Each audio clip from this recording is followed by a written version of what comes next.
ओम शांति। आज 14 मे 2025। आजकेर बाबार मधुर महावाक्य, मिठे मिठे बच्चे। एखन तोमरा संगम जुगे रयेछो। तोमादेरके एई पुरातन दुनियार साथे सम्पर्क छिन्न करते हबे, कारण एबार एई पुरातन दुनियार विनाश हबे। आजकेर मूल्যের प्रश्न,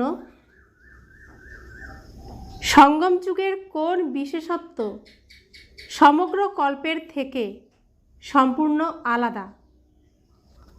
संगम जुगेर कोन विशेषत्व समग्र कल्पेर थेके सम्पूर्ण आलादा? उत्तर, बापदादा बोलছেন संगम जुगेर विशेषत्व हलो एखाने पढ़ाशोना करो और प्रारब्ध भविष्यते गिये पाओ। समग्र कल्पे और कखनो एई रकम पढ़ाशोना करानो हय ना, जार प्रारब्ध परेर जन्मे पावा जाय। एखन तोमरा बाच्चारा एई मृत्युपुरीते पढ़ाशोना करछो अमरपुरीर जन्य। अन्य केउ एई रकम परेर जन्मेर जन्य पढ़ाशोना करे ना। आजकेर मूल्যের प्रथमे गीत बेजेছে दूर देशेर निवासी एसेছে देश परेर देशे। दूर देश देश में रहने वाला आया देश पराए। ओम शांति। के दूर देश निवासी? केउई एटा जाने ना। ओनार कि निजेर देश नेई जे तिनी परेर देशे एसेछेन? तिनी कखनोई निजेर देशे आसेन ना। एई रावणेर राजत्व हलो परेर देश। निजेर देश कोनटा?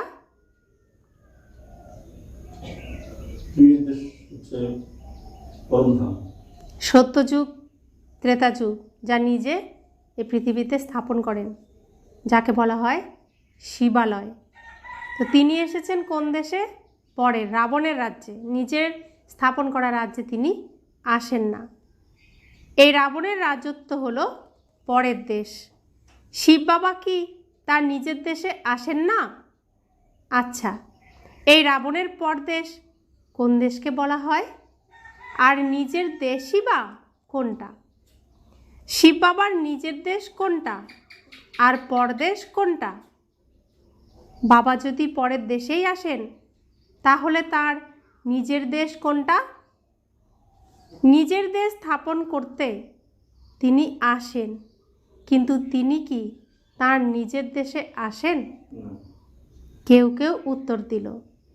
अच्छा, एई विषयेर उपरे सकले विचार सागर मंथन करबे। এই বিষয়টা ভালো করে বুঝবার বিষয়। মুখে রাবণের দেশ পরের দেশ বলে দেওয়া তো খুবই সহজ। রাম রাজত্বে কখনোই রাবণ আসে না, কিন্তু বাবাকে রাবণের দেশে আসতে হয়, কারণ এই রাবণের রাজত্বকে চেঞ্জ করার প্রয়োজন হয়। এটা হলো সঙ্গম যুগ। भगवान ना आसले ए रावणेर जुग के केउ परिवर्तन करते पारबे? कोनो मानुष भगवान छाड़ा पारबे ना, कारण रावण रावणेर माया खूबी शक्तिशाली, जार प्रभावे बाबार सब बाच्चारा प्रभावित। सेई प्रभाव थेके मुक्त करार जन्य स्वयं भगवान आमादेर पिताके आसते हय दुई कल्पेर ठीक संगम समये। एक कल्प शेष आरेक कल्प शुरू हबे ठीक एर मध्यवर्ती समये तिनी आसेन। एटा हलो संगम जुग। तिनी सत्य जुगेও आसेन ना और कलि जुगेও आसेन ना, केवल संगम जुगेই आसे। ताई एटा जेमन रामेर देश सेई रकम रावणेरो देश। এই পার রামের আর ওই পার রাবণের। ओम शांति। এটা হলো সঙ্গম, এই পার রামের, ওই পার রাবণের। আর এখন এটা হলো সঙ্গম যুগ। আমরা কোথায় আছি এখন? কোন পারে আছি? কোন সঙ্গম যুগেই আছি, বাবার ঘরে গৃহে। এখন এটা একদিকে হিসেব করলে গর্ভমহল। আমরা এখন শিবের গৃহে রয়েছি। আমরা না আছি কলিযুগে, না আছি সত্যযুগে। কলিযুগের সাজ পোশাক আমরা পরিবর্তন করছি, আর সত্যযুগের সাজ পোশাক আমরা পরিধান করছি। তোমরা বাচ্চারা এখন এই সঙ্গমে রয়েছ, এই দিকেও নেই, ওই দিকেও নেই। নিজেকে এই সঙ্গম যুগবাসী বলে বুঝতে হবে। ওই পারের সঙ্গে আমাদের কোনো সম্পর্ক নেই। কোন পারের সঙ্গে? কলিযুগের সাথে রাবণের ওই পারের সাথে আমাদের কোনো সম্পর্ক নেই। বুদ্ধির দ্বারা পুরাতন দুনিয়ার সঙ্গে সকল সম্পর্ক ছিন্ন করতে হবে। ওম শান্তি। থাকতে তো এখানেই হবে, কিন্তু বুদ্ধির দ্বারা জেনেছ যে এই গোটা পুরাতন দুনিয়াটাই বিনষ্ট হয়ে যাবে। আত্মা বলে, এখন আমি সঙ্গম যুগবাসী। বাবা এসে গেছেন, তাই তাকে মাঝিও বলা হয়। বাবাকে কি বলা হয়? মাঝিও বলা হয়, খিবইয়া। তো বাবা হলেন মাঝি, এই বিষয় বৈতরণী পার করার মাঝি তিনি। এখন আমরা যাত্রা করছি। আমরা এখন যাত্রা করছি কিভাবে? কিভাবে যাত্রা করছি এখন? যোগের দ্বারা। যোগ বলের দ্বারা তো যাত্রা করছি। যোগের জন্য জ্ঞানের প্রয়োজন, আবার জ্ঞানের জন্য যোগের প্রয়োজন। যোগ ছাড়া জ্ঞান সম্পূর্ণ হবে না, আবার জ্ঞান ছাড়া যোগ কখনোই সম্ভব নয়। প্রথমে তো জ্ঞান প্রাপ্ত হয়েছে, আমি আত্মা, আমার পিতা পরমাত্মা, তবে তো যোগাযোগ। প্রথমে জ্ঞান, তারপরে যোগ, দুটোরই প্রয়োজন। যোগের ক্ষেত্রে বোঝানো হয় নিজেকে আত্মা অনুভব করে বাবাকে স্মরণ করো। এটাও তো জ্ঞানই, তাই না? বাবা মত প্রদান করতে এসেছেন। তিনি বলছেন নিজেকে আত্মা অনুভব করো। আত্মাই 84 বার জন্মগ্রহণ করে। বাচ্চাদেরকেই বাবা বিস্তারিতভাবে বসে বোঝান। এখন এই রাবণের রাজত্বের বিনাশ আসন্ন। এখানে রয়েছে কর্মবন্ধন, আর ওখানে স্বর্গে রয়েছে কর্ম সম্বন্ধ, বন্ধনমুক্ত। ওখানে কোনো বন্ধন নেই, যেমন এখানে কোনো বন্ধন নেই। আমরা যে শিব বাবার আলোয় এসে গেছি, শিবালয়ে, তো এখানে কোনো বন্ধন আছে? কারোর সাথে কোনো বন্ধন নেই। আর কলিযুগে বন্ধন, বন্ধন মানেই দুঃখ, সম্বন্ধ মানেই সুখ। এখন এই কর্মবন্ধন ছিন্ন করতে হবে। তো আমরা ছিলাম কোথায়? দুঃখে। সব কিছুতেই দুঃখ, সব কিছুতেই মন খারাপ, সব কিছুতেই কষ্ট, সব কিছুতেই চোখের জল। যখন প্রথম আমি নিজেকে জানলাম আমি আত্মা, আমার পিতা পরম পিতা পরমাত্মা স্বয়ং ভগবান, সেই মুহূর্তেই আমি বন্ধনমুক্ত, হালকা, ফ্রি, একদম নিজেকে স্বাধীন অনুভব করলাম প্রথম। তাই তো, যে আমি আত্মা, এই শরীরেরই তো আমি মালিক, আমি তো কোনো বন্ধনে নেই। আমার পিতা স্বয়ং ভগবান, সর্বশক্তিমান, আমার তো কোনো চিন্তা নেই। সেদিনই প্রথম নিশ্চিন্ত হয়ে হালকা হয়ে গেলাম। তো ধীরে ধীরে আমি সব সুতোকে যদি আস্তে আস্তে মুক্ত করি, তাহলে আমি সম্পূর্ণ হালকা। অর্থাৎ আমার যেমন এই দেহটা আমি নই, বস্ত্র, আমি এই বস্ত্র পরিধান করেছি, সেরকম যাদের সাথে আমি আছি প্রত্যেকেই বস্ত্র পরিধান করে আছে শরীররূপী। তো তারা তো কেউ শরীর নয়। তো নিশ্চিন্ত হয়ে গেলাম সেদিন থেকেই। তো বন্ধন আর থাকলো না। এখন এই কর্মবন্ধন ছিন্ন করতে হবে। বুদ্ধিতে রয়েছে যে আমরা এখন ব্রাহ্মণ সম্বন্ধে আছি, এরপরে দেবতা সম্বন্ধে যাব। আমরা প্রত্যেকে তাহলে কে? ব্রহ্মা কুমার, ব্রহ্মা কুমারী, এটাই আমাদের পরিচয়। তো পরিচয় দিতে গেলে আচরণও তো চাই। তো ব্রহ্মাকুমারী শুদ্ধ পবিত্র ব্রাহ্মণ, যারা চৈতন্য দেবী দেবতাদেরকে স্পর্শ করতে পারি, ভগবানকে অনুভব করতে পারি, ভগবানের কাছে যেতে পারি, স্বয়ং শ্রীকৃষ্ণকে স্পর্শ করতে পারি, আমরা পারি তো।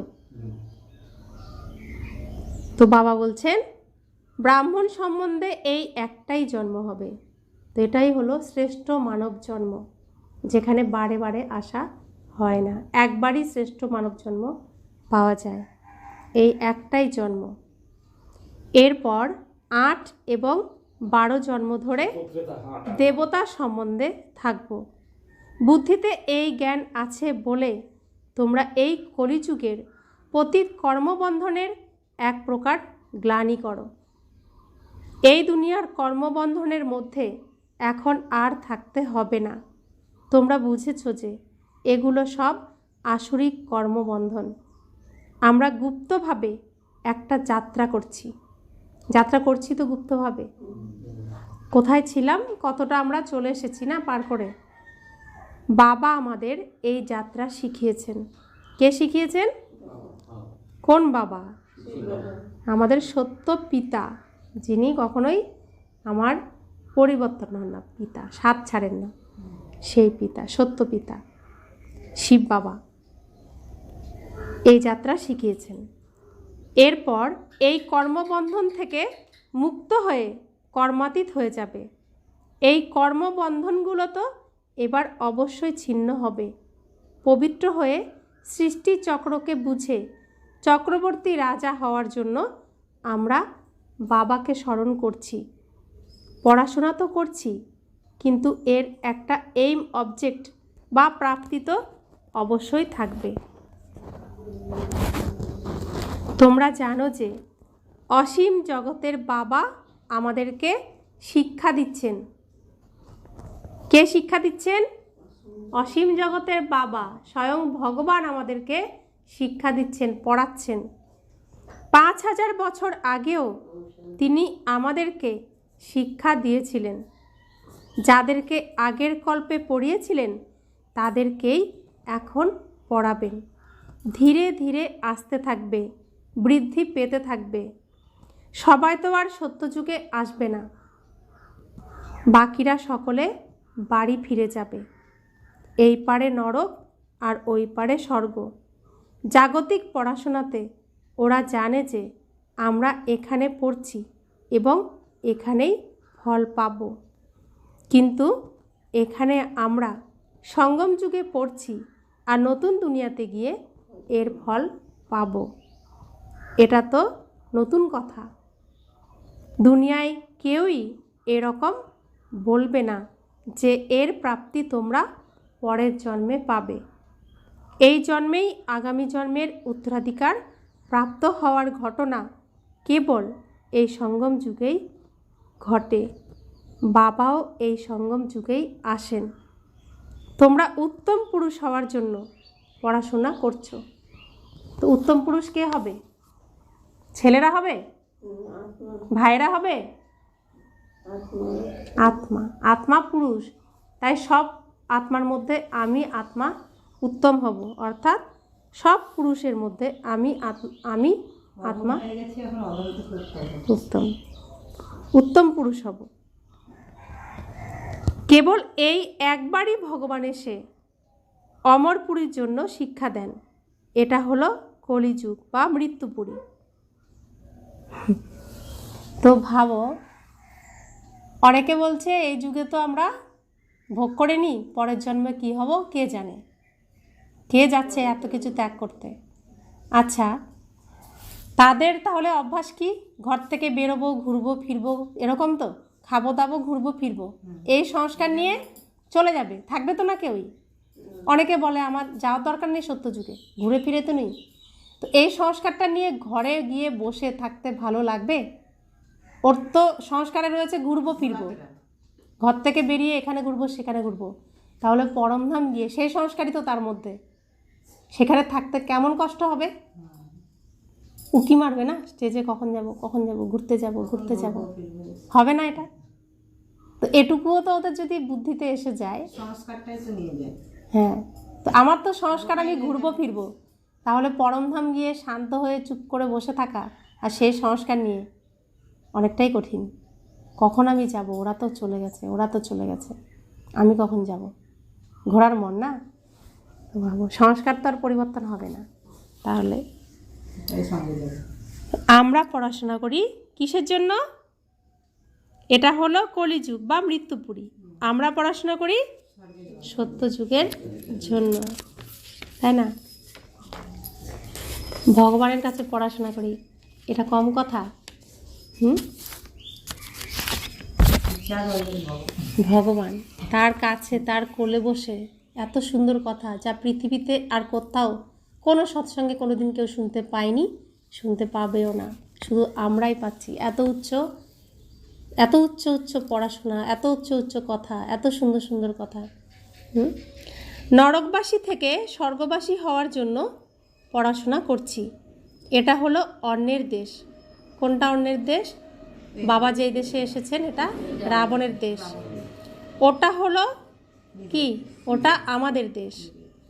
আমাদের ওই দেশে বাবাকে আসার দরকার হয় না। ওই দেশ হলো বাচ্চাদের জন্যই। ওখানে সত্যযুগে রাবণের আগমন হয় না, রাবণ উধাও হয়ে যায়, পুনরায় দাপর যুগে আসে, তাই বাবাও উধাও হয়ে যান। সত্যযুগে ওনাকে কেউ জানবে না, তাই স্মরণ তবে কেন করবে? তো সুখে থাকলে কেউ স্মরণ করে না, দুঃখেই সবাই স্মরণ করে। তো সত্যযুগে সুখে কেউ স্মরণ করে না। যখন সুখের প্রালব্ধ শেষ হয়ে যায় তখন পুনরায় রাবণের রাজত্ব শুরু হয়। একে পরের দেশ বলা হয়। এখন তোমরা বুঝতে পারো যে আমরা সঙ্গম যুগে রয়েছি। আমরা পথপ্রদর্শক বাবাকে পেয়েছি, বাকি সবাই তো ধাক্কা খেতে থাকে। যারা খুব ক্লান্ত হয়ে গেছে, যারা আগের কল্পেও এই রাস্তায় চলেছিল, তারা আসতে থাকবে। তোমরা পান্ডারা সকলে রাস্তা বলে দিচ্ছ। আমরা প্রত্যেকে পান্ডা, রাস্তা বলে দিচ্ছি। কোন রাস্তা? শর্টকাটে মন্দিরে যাওয়ার রাস্তা। এটা হলো আধ্যাত্মিক যাত্রার রাস্তা, সোজা চলে যাবে সুখধামে, একদম চৈতন্য দেবদেবীর মন্দিরে সোজা শর্টকাট রাস্তা। আমরা পান্ডারা বলে না, তো আমরা হচ্ছে সেই পাণ্ডব। তোমরা পান্ডারা হলে পাণ্ডব সম্প্রদায়, কিন্তু পাণ্ডবদের রাজত্ব বলা যাবে না। রাজত্ব পাণ্ডবদেরও নয় আর কৌরবদেরও নয়, কেউই মুকুটধারী নয়। ভক্তিতে তো সবাইকেই মুকুট দিয়ে দিয়েছে। যদি দেওয়াও হয়, কৌরবদের তো লাইটের মুকুট দেওয়া যাবে না, পাণ্ডবদেরকেও লাইটের মুকুট দেওয়া যাবে না, কারণ তারা হলো পুরুষার্থী। চলতে চলতে যদি পড়ে যায় তবে কিভাবে মুকুট দেওয়া সম্ভব? চলতে চলতে দেখো কতজন পড়ে গেছে না, আমাদের মধ্য থেকেই পড়ে যায়। তো যদি মুকুট পরিয়ে দেয় তো সেই মুকুটের মান তো থাকবে না, সেজন্য বাবা মুকুট পরাতে পারেন না। তাই এইসব অলংকার বিষ্ণুকে দেওয়া হয়েছে, কারণ তিনি হলেন পবিত্র। সত্যযুগে সবাই পবিত্র এবং সম্পূর্ণ নির্বিকার হবে, পবিত্রতার লাইটের মুকুট থাকবে। এখন তো কেউই পবিত্র নয়। সন্ন্যাসীরা বলে যে ওরা পবিত্র, কিন্তু দুনিয়াটাই তো অপবিত্র। এই বিকারগ্রস্ত দুনিয়াতেই তো জন্ম নেয়। সন্ন্যাসীরা জন্ম কোথায় নেয়? এই বিকারগ্রস্ত দুনিয়াতে নেয়, বিকারের দ্বারাই নেয়। এটা হলো রাবণের পতিত দুনিয়া। তো ভাবো, আমরা যে সবাইকে এই বিকারের দুনিয়ার দিকে ঠেলে দিই। এখানে একটা ছোট্ট সন্তান, ছোট্ট শিশুকে আনা এই বিকারের দুনিয়ায়, নোংরা দুনিয়ায়, সত্যি সত্যি পিতামাতা হলে এই নোংরার মধ্যে কি আনা উচিত? নোংরা করার জন্য জেনে শুনে। তো এগুলো তো জ্ঞান বোঝার বিষয় না, নোংরা না। এই দুনিয়ায় কতই নোংরার মধ্যে সে নিজেকে নোংরা করবে। তা আমি সত্য পিতামাতা হলে তাহলে নোংরার মধ্যে তো আমার সন্তানকে ফেলতে পারবো না। সব জায়গাতেই লড়াই, বাসে ওঠো লড়াই, ট্রেনে ওঠো লড়াই, স্কুলে যাও লড়াই, রেশনে যাও লড়াই, সব জায়গাতেই। তো আমি যদি সত্য পিতামাতা হই, এরকম নোংরার মধ্যে ফেলে দিতে পারবো? তো আমি মিথ্যা বলে আমার নিজের স্বার্থের জন্য, মনের ইচ্ছা পূরণের জন্য একটা শিশুরকেও বলি দিয়ে দিই আমরা। এটা হলো রাবণের পতিত দুনিয়া। সত্যযুগ হলো পবিত্র রাজ্য বা নতুন দুনিয়া। বাচ্চারা, তোমাদেরকে এখন বাগানের মালিক বাবা এসে কাঁটা থেকে ফুল বানাচ্ছেন। তিনি একাধারে পতিত পাবন, মাঝি এবং বাগানের মালিক। তো সব লীলা তো এখানেই হচ্ছে। এখন ভগবান এসেছেন তো লীলা করছেন এখানে এখন, আর আমরা তার সাথে প্রত্যেকটি লীলাতে আমরাও অংশগ্রহণ করছি। তো তিনি মাঝি কিভাবে এই বিষের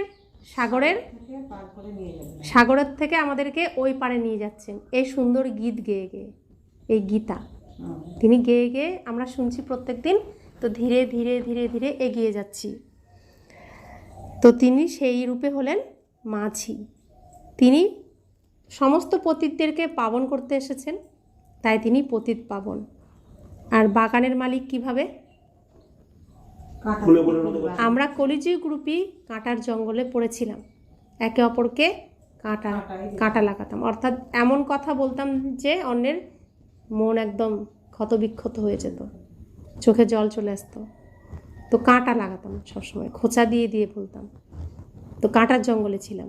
সেখান থেকে বাবা কি করলেন, খুঁজে খুঁজে আনলেন তো আমাদেরকে, এনে কলম লাগালেন, অর্থাৎ শরীরটাকে নিয়ে নিলেন আর আত্মাকে এই ঘরে পরিষ্কার করছেন, আবার সাজাচ্ছেন, তাই তো?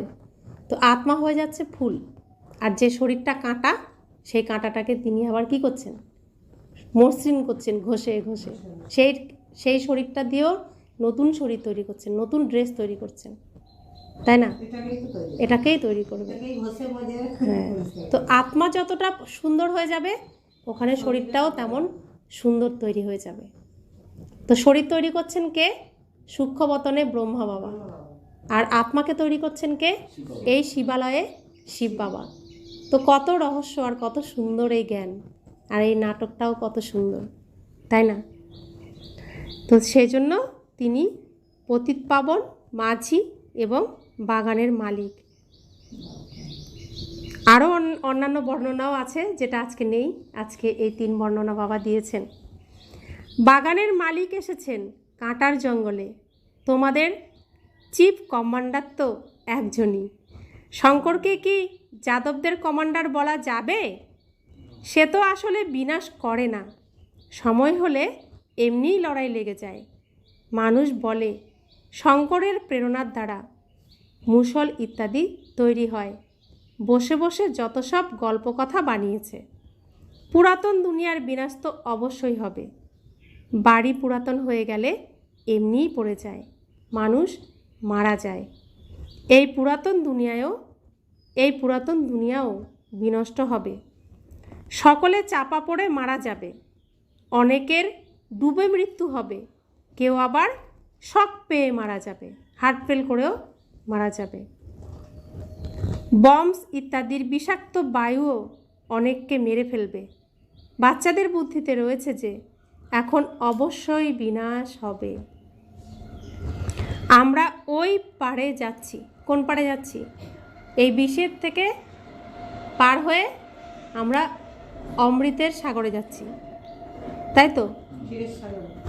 বিষের সাগরের থেকে আমরা ক্ষীরের সাগরে যাচ্ছি, ক্ষীরসাগরে। তো যেমন আগে ভালো ছিল, আগে তো খারাপ ছিল না, তো খারাপ হয়েছে এখন, তেমন এই খারাপটাও থাকবে না, ভালো তো হবেই। এই সিন তো চেঞ্জ হবেই না, এক সিন তো চলতে পারে না, তো ভালো তো অবশ্যই হতেই হবে। কলিযুগের সমাপ্তির পর অবশ্যই সত্যযুগের স্থাপন হবে। তারপর অর্ধেক কল্প আর কোনো লড়াই হবে না, এক ফোঁটাও লড়াই হবে না, এক অংশও লড়াই হবে না।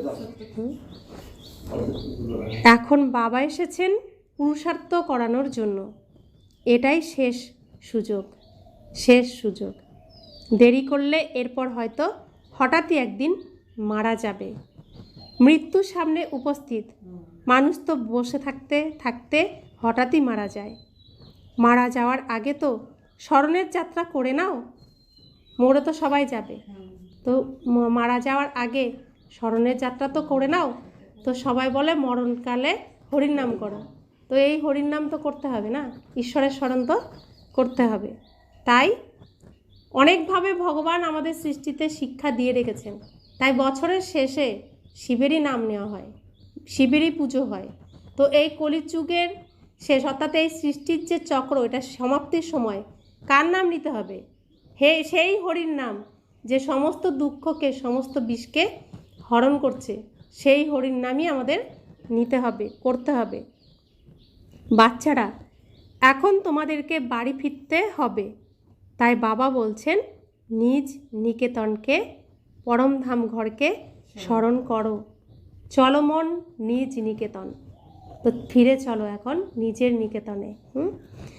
এর দ্বারাই অন্তিমকালে যেমন মতি তেমনই গতি, তেমনই মুক্তি হয়ে যাবে, ঘরে চলে যাবে। তো যে যেরকম এখান থেকে মনে নিয়ে যাবে, সেইখানেই সে আবার আসবে। তো যেমন মতি তেমন গতি। সেজন্য বাবা বলছেন, এদিকে ওদিকে তাকিও না, শুধুমাত্র আমার দিকে তাকাও, আমাকে স্মরণ করো, বিন্দু রূপে প্রকাশ রূপে, কোনো দেহধারী, কোনো দেহকে নয়। কিন্তু কেবল ঘরকে স্মরণ করলে পাপ নাশ হবে না, বাবাকে স্মরণ করলেই পাপ নাশ হবে এবং তোমরা ঘরে চলে যাবে। তাই বাবাকে স্মরণ করো। নিজের চার্ট লিখলে বুঝতে পারবে যে আমি সারাদিনে কি কি করেছি, 5 থেকে 6 বছর বয়স থেকে কি কি করেছি, কারণ তার আগের কথা মনে থাকে না। 5 থেকে 6 বছর বয়স থেকে বলে বুদ্ধি হয়, মনে থাকে। সেসব তো অবশ্যই মনে থাকে। এমন নয় যে সারাদিন ধরে লিখতে হবে, মনে রাখতে হবে। বাগানে বসে বাবাকে স্মরণ করেছি, দোকানে যখন খদ্দের ছিল না তখন স্মরণ করছি, এইসব মনে রাখতে হবে। লিখে রাখতে চাইলে তো সঙ্গে ডায়েরি রাখতে হবে। আসল কথা হলো আমরা কিভাবে তমপ্রধান থেকে সত্ত্বপ্রধান হব, পবিত্র দুনিয়ার মালিক হব। তো যত স্মরণ করব তত পবিত্র হব, শতপ্রধান হব, আর পবিত্র দুনিয়ার মালিক হতে থাকব। বাবা এসে এই নলেজ দিচ্ছেন। বাবাই হলেন জ্ঞানের সাগর। তোমরা সকলেই বলো, বাবা আমি তো তোমারই, সর্বদা তোমারই ছিলাম, ভুল করে দেহ অভিমানী হয়ে গেছিলাম। এখন তুমি বলে দিয়েছ, তাই পুনরায় দেহি অভিমানী হচ্ছি।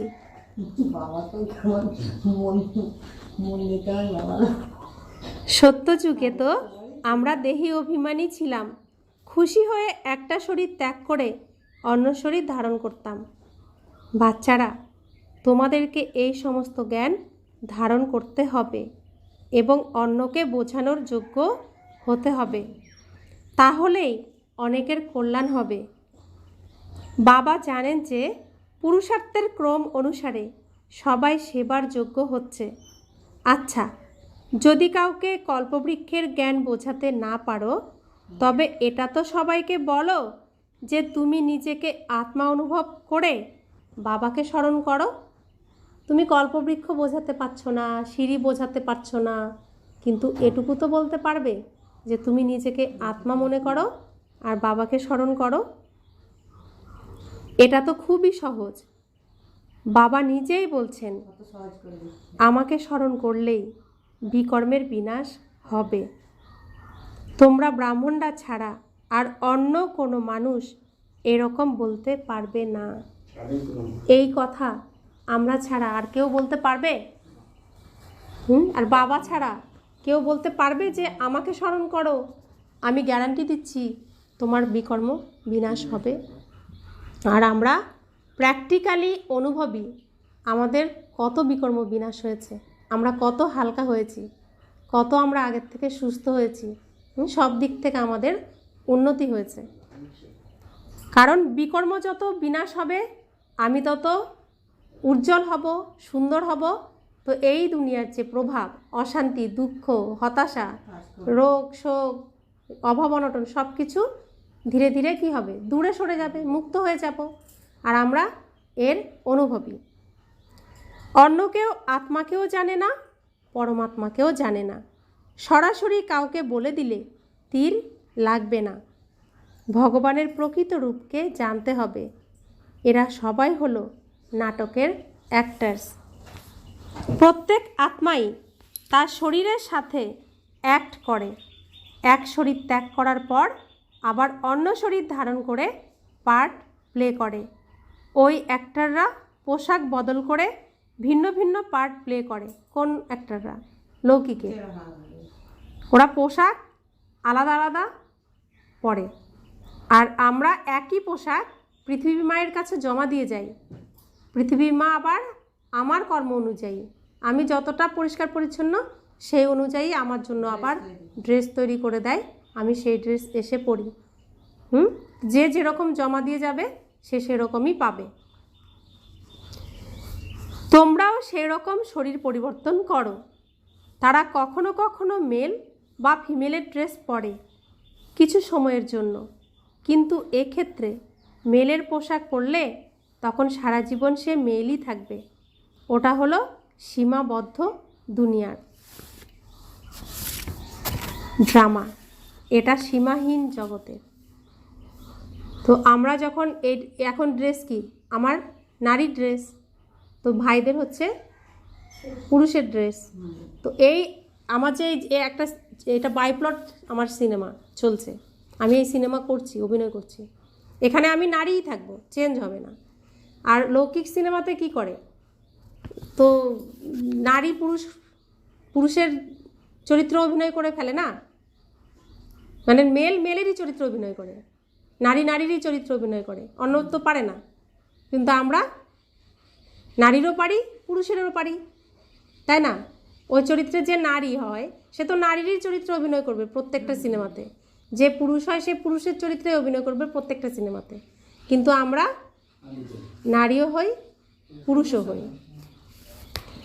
বাবার সর্বপ্রথম এবং মুখ্য উপদেশ হলো আমাকে স্মরণ করো। যোগ কথাটাও ব্যবহার করো না, কারণ মানুষ অনেক রকমের যোগ শেখে, ওগুলো সব ভক্তি মার্গের। বাবা এখন বলছেন আমাকে এবং ঘরকে স্মরণ করলেই তুমি ঘরে চলে যাবে। এনার মধ্যে এসে শিব বাবা শিক্ষা দেন। কার মধ্যে এসে? ব্রহ্মা বাবাকে, শ্রীকৃষ্ণের অন্তিম জন্ম। বাবাকে স্মরণ করতে করতে তোমরা পবিত্র হয়ে যাবে, তখন আত্মা উঠতে পারবে। যত বেশি স্মরণ করে থাকবে, সার্ভিস করে থাকবে, তত ভালো পথ পাবে। স্মরণেই অনেক বেশি বিঘ্ন আসে। পবিত্র না হলে ধর্মরাজপুরীতে শাস্তি খেতে হবে, তখন অসম্মানিত হবে এবং পদভ্রষ্ট হবে। অন্তিমে সব সাক্ষাৎকার হবে, কিন্তু তখন আর কিছুই করতে পারবে না। তোমাদের সাক্ষাৎকার করাবে যে, তোমাদেরকে অনেক বুঝিয়েছিলাম কিন্তু তোমরা তাও স্মরণ করোনি। সাক্ষাৎকার হবে প্রত্যেকেরই, তাই পাপের বোঝা রয়ে গেছে। এখন শাস্তি খাও। বাবা কি করতে পারে? হচ্ছে সাক্ষাৎকার হবে, আর তখন হয়ে তো আর কিছু করার থাকবে না, তখন আর পড়াশোনার টাইম লাগবে না। আফসোস করবে, হায় আমি কত বড় ভুল করেছি, অযথা সময় নষ্ট করেছি। কিন্তু শাস্তি তো তখন খেতেই হবে, কিছুই করার থাকবে না। যদি ফেল করে যাও তবে সেটাই রয়ে যাবে, তারপর আর পড়াশোনা করার প্রশ্নই আসে না। তারপরে যে বাবা আসবেন সামনের কল্পে, তখনও সে আর পড়াশোনা করার সুযোগ পাবে না, প্রশ্নই আসে না। কারণ তাকে আবার সেই ভক্তি সব কমপ্লিট করে তারপরে আসতে হবে। বহু গল্প লেগে যাবে, কতগুলো সিনেমা তাকে পার করতে হবে। এর জন্য বলছে তোমার ভাগ্যের কলম তোমাকেই দিয়েছি, তুমি যেমন টানো তোমার, বাবার তো এখানে কোনো দোষ নেই। তাই না? তুমি যেমন ভাগ্যের রেখা টানবে তোমার সাথে তেমনই ঘটবে।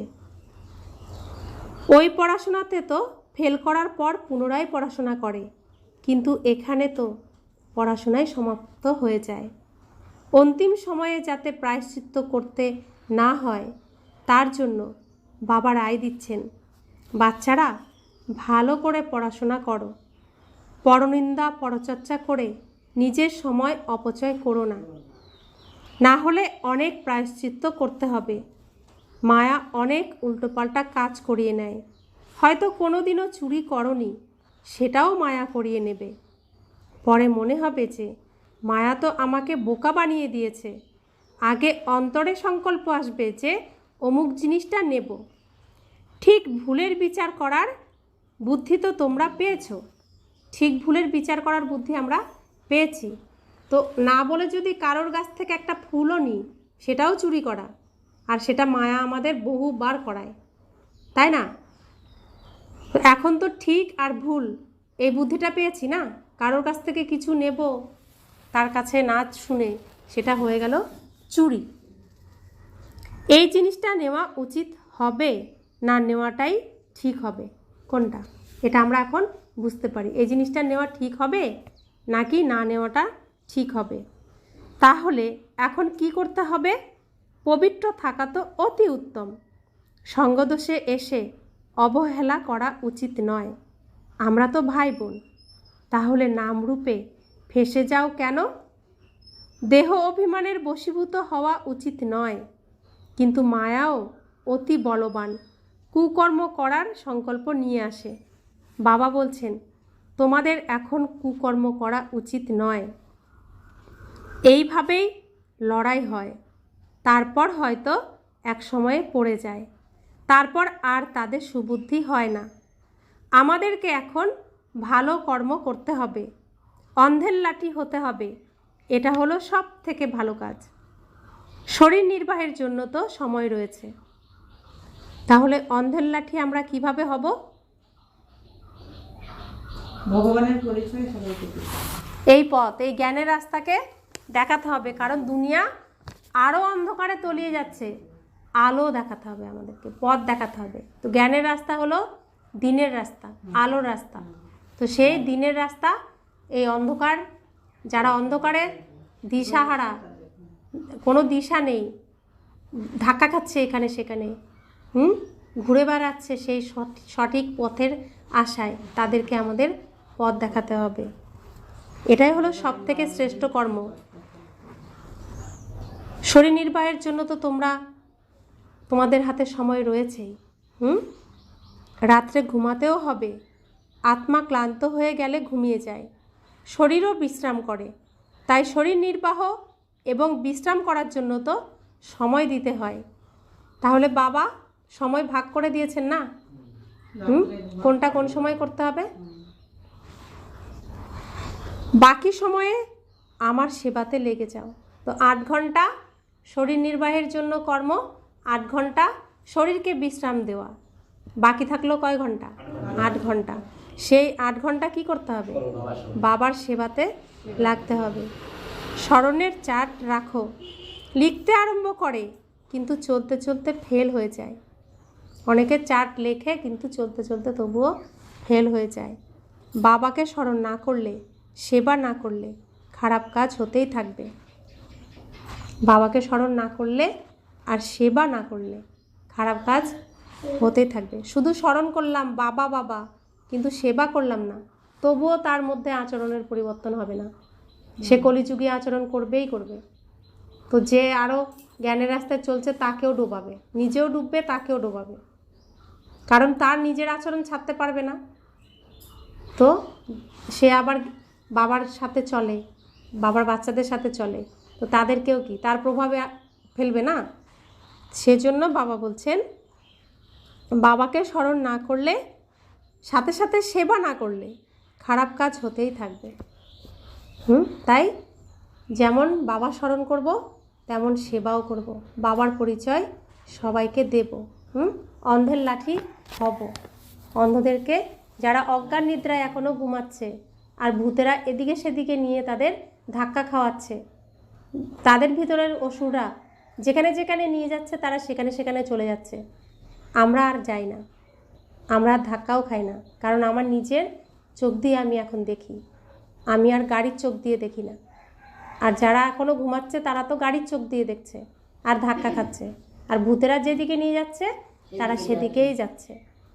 আর ভূতগুলো কি বলছে? এখানে যাবে না, এই আলোর দিকে যাবে না, তাই তো করছে। টেনে নিয়ে যাওয়ার ভূতেরা তো আলোকে দেখলে ভয় পায়। আর চেষ্টা করছে যারা আলোতে এসেছে তাদেরকেও অন্ধকারে নিয়ে যেতে, তাই না? তো আমাদের এখন সবসময় প্রজ্বলিত থাকতে হবে, চোখ বন্ধ করলে হবে না। তো আমি আত্মার বুদ্ধিরূপী চোখ সবসময় খোলা রাখতে হবে। তবে মায়া বা ভূতেরা আমার কাছে আসার সাহস করবে না, তাই না? তো আমার চোখ খোলা মানে বাবাকে দেখছি, আর বাবা আছে মানে কোনো ভয় নেই। কোনো ভয় নেই, কোনো ভয়ই নেই। বাবার হাত ধরে রয়েছি, তাহলে কিসের ভয়? সর্বশক্তিমান আমার সাথী, তাই না? अच्छा, मीठे मीठे सिखिला दे बच्चे प्रति माता पिता बाप दादा का याद। रूहानी बाप की रूहानी बच्चों को नमस्ते। हम रूहानी बच्चों की रूहानी माता पिता बाप दादा को याद, प्यार, गुड मॉर्निंग और नमस्ते नमस्ते नमस्ते। शुक्रिया बाबा, शुक्रिया बाबा, शुक्रिया। धारणार जन्य मुख्य सार, परनिंदा परचर्चा करे নিজের সময় ওয়েস্ট করো না, যাতে মায়া কোনো উল্টো পাল্টা কাজ না করিয়ে নেয় তার খেয়াল রাখতে হবে। সঙ্গদোষে এসে কখনো লুজ হবে না, দেহ অভিমানে এসে কারোর নাম রূপে ফেসে যাবে না। দ্বিতীয় ধারণা, পরমধাম ঘরকে স্মরণ করার সাথে সাথে বাবাকেও স্মরণ করতে হবে। স্মরণের চার্টের ডায়েরি বানাতে হবে।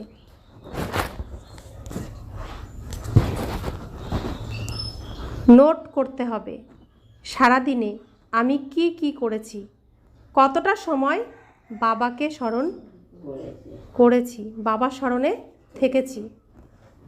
বরদান, নম্রতারূপী কবচের দ্বারা ব্যর্থের রাবণকে দহনকারী সত্যিকারের স্নেহী সহযোগী ভব। কেউ যতই তোমাদের সংগঠনের ত্রুটি বিচ্যুতি খোঁজার চেষ্টা করুক, কিন্তু সংস্কার স্বভাবের এতটুকুও টক্কর যেন না দেখা দেয়। কেউ যদি গালিও দেয়, ইনসাল্ট করে, তোমরা সন্ত পবিত্র ব্যক্তি হয়ে যাও। সেন্ট অর্থাৎ গির্জাতে বলে সেন্ট, অর্থাৎ সন্ত হয়ে যাও, পবিত্র ব্যক্তি হয়ে যাও। যদি কেউ ভুল করে তুমি রাইট সঠিক থাকো। যদি কেউ টক্কর নেয় তথাপি তুমি তার প্রতি স্নেহের জল প্রদান করো। এটা কি, এটা কেন, এই সংকল্প করে আগুনে তেল ঢালবে না। নম্রতার কবচ পরে থাকো। যেখানে নম্রতা থাকবে সেখানে স্নেহ আর সহযোগ অবশ্যই থাকবে। স্লোগান, আমিত্বের অনেক সীমিত ভাবনাকে এক আমার বাবাতে সমাহিত করে দাও। আমিত্ব, আমি আমি আমি আমি কিছুই করি না, করে তো সব বাবা। এই শরীর দ্বারা বাবা করাচ্ছেন, সব বাবাতে সমাহিত করে দাও। আজকের অব্যক্ত ইশারা, আত্মিক রয়্যালটি আর পিউরিটির পার্সোনালিটি ধারণ করো। রুহানি রয়্যালটির ফাউন্ডেশন হলো সম্পূর্ণ পবিত্রতা। সুতরাং নিজেকে জিজ্ঞাসা করো, রুহানি রয়্যালটির চমক আর নেশা কি?